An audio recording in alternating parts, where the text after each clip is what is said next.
What's up everyone, Denver here, bringing you another review video, and today we're going to tackle Remothered Tormented Fathers that was just released on the PS4.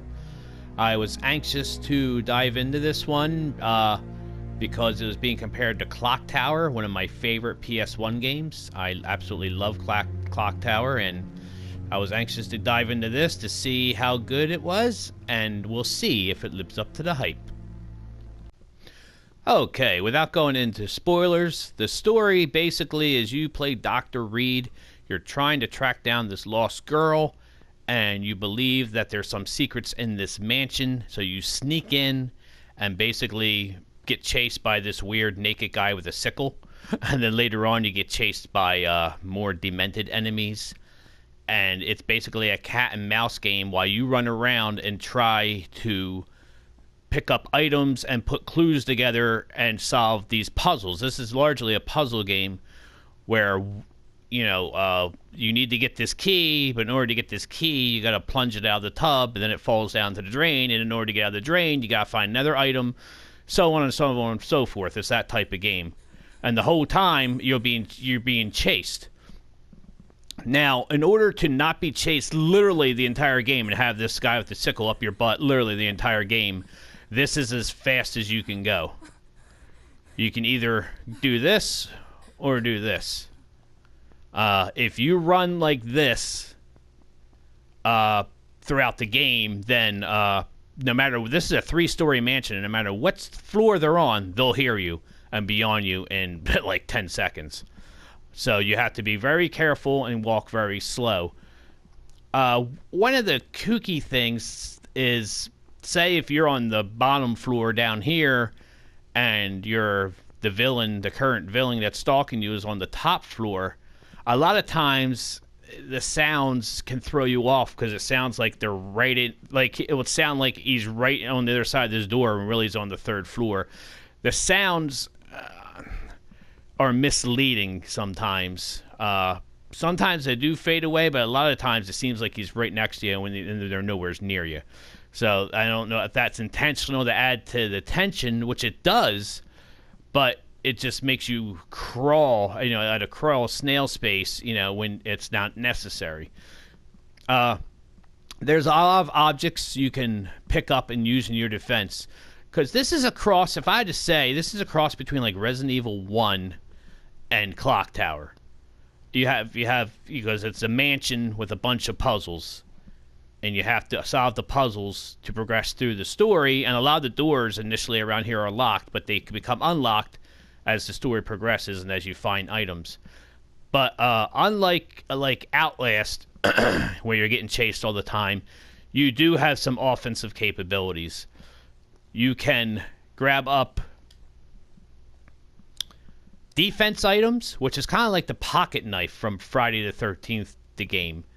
If they grab you, if they do manage to get a hold of you, if you do 2 easy quick time events, you will stab them with your defense weapon and give you ample time to get away.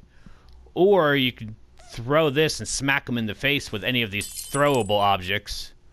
Or also, if you want to distract them, say they're coming down the stairs and you want to get up the stairs, you can go like this, throw it over there. They'll come running down the stairs and go in that direction, giving you time to get up. But again, you have to walk like this. You can't run like this, or they'll be on you in a second. The good news is that you are a lot faster than all the enemies in this game. You can easily outrun them. Now, they'll be on your tail, but there are many places to hide. So say if I'm being chased, you can duck into one of these many places, and you will be safe. Now, if the current stalker comes right up to the door, it will trigger a mini game where you have to keep a smaller circle inside the bigger circle to stay calm. And if you fail that, they'll drag you out and just chase you some more. It's not like it's not like they even kill you. You can die if you get hit 3 times. You get really slow. You can only take so much damage. And also, if they grab you and you don't have a defense weapon, your pocket knife, then they will one-hit you. saving in this game, you have to find, there's only like 3 or 4 of these mirrors scattered throughout the entire mansion. This is how you heal yourself. You hold down L2 to restore life, and you hit X to save the game. But you have to make it to one of these mirrors. So that's part of the strategy, is sometimes you know what you have to do next, but you don't want to start over from your last save point, especially if it's been like 20 minutes or so. So as part of the strategy is actually getting to the mirrors undetected, too.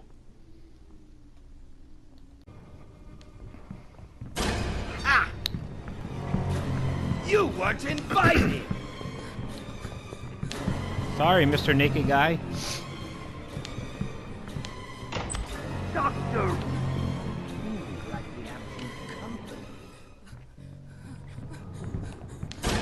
Here you are. Stop, you stupid bitch!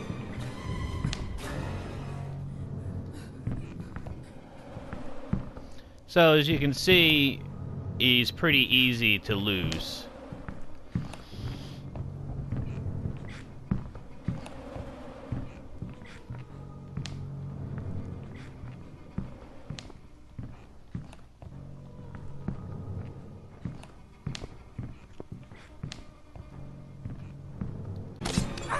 Don't go away. I have a gift for you. So this is, if you get caught, it's 3 hits, then a grab, and as long as you have a defensive weapon. Take this!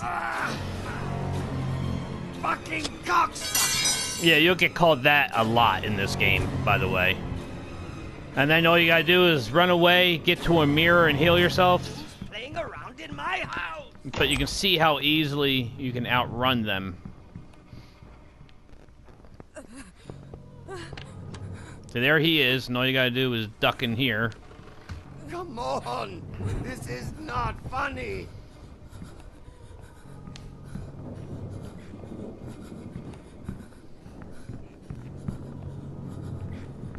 And we'll see if he walks up to here and triggers the minigame or not. Yeah, so just keep this dot inside this circle inside the big circle for a few seconds. And he goes away. I just want to sleep.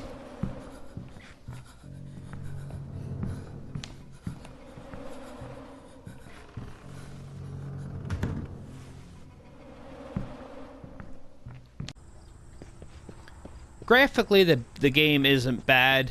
It's not obviously like totally up to par with PS4 standards, but it doesn't look bad by any means. The sound design is quite good, and the music is good. There's a song that plays a lot throughout this game that's pretty good. There are 19 collectibles, including this one right here, which is actually given a nod to Clocktower, to Scissors Man. So it's actually given a little Easter egg here. But that's one of the collectibles, and there's 19 collectibles. Only 1 or 2, really only 1 you might miss. Other than that, they're all pretty easy to find. Actually 2. You might miss 2 of them. But here's 2 of them right in the beginning of the game.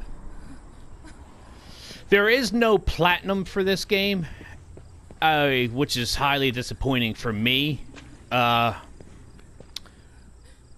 But it's a very, very, very easy 100% if you're into trophy hunting. It's a very easy 100%. Again, without spoilers, the ending and the storyline of this game gets really kind of wonky towards the end. But this is supposed to be a trilogy. So this is only the first one. So we'll just see where the storyline takes the rest of the story. There are also some bonus features. There's some artwork here on the settings. There's artwork on some of the characters as well. There's one. There's Mr. Felton. That's the guy who chases you most of the time with the sickle. There he is, right there. You'll spend a lot of time with him, and you also spend a lot of time shooing moths away, which can get annoying after a while. You can also look at all the collectibles that you got. And there's some storyboards, too, so that's pretty cool. After you beat the game, you get a lot of this stuff unlocked. So, in closing, if you like Resident Evil 1, Outlast, or, of course, Clocktower, I think that you will have a good time with this game, so don't let the stupid title fool you. This is actually a really fun, suspenseful game with, if you like puzzles, stealth, horror. It's got a little bit of everything. The cutscenes are kind of laughable, but you know, it has this old school throwback vibe that I really enjoyed. Now there's speed runs that you can do in like a half hour, but I mean that's if you watch the video and just didn't do anything, didn't get the collectibles or anything. I've done 2 playthroughs, and you know, obviously 100%. It's an easy 100% for the trophies, and I probably took, but of course I took my time and had fun. I probably put 8 hours into this now. So the game is $30. So if you have to consider 6 to 8 hours for 100%, maybe 6 hours, 5 or 6 hours really for 100%, probably at $30. But I enjoyed my time with it. It's definitely not perfect. The camera can be very troublesome sometimes. Again, the sounds can be off, can be misleading. And towards the end of the game, there is a drastic difficulty spike where you'll experience a lot of, in my opinion, cheap deaths unnecessarily if you go the wrong way while you're being chased, which is not like the rest of the game. So there's a pretty significant difficulty spike towards the end of the game. Nothing like super bad, but that's something to consider as well. So, but all in all, I enjoyed my time with Remothered, Tortured Fathers. I'm looking forward to the second one in this trilogy, and I will be giving this one a 7 out of 10. Until then, we will see you all on the next video. Let me get over here and heal myself.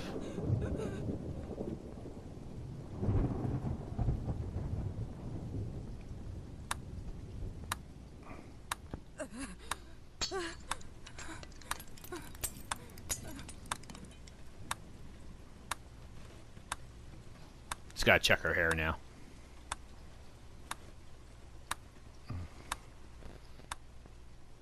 Alright guys, we'll see you next time.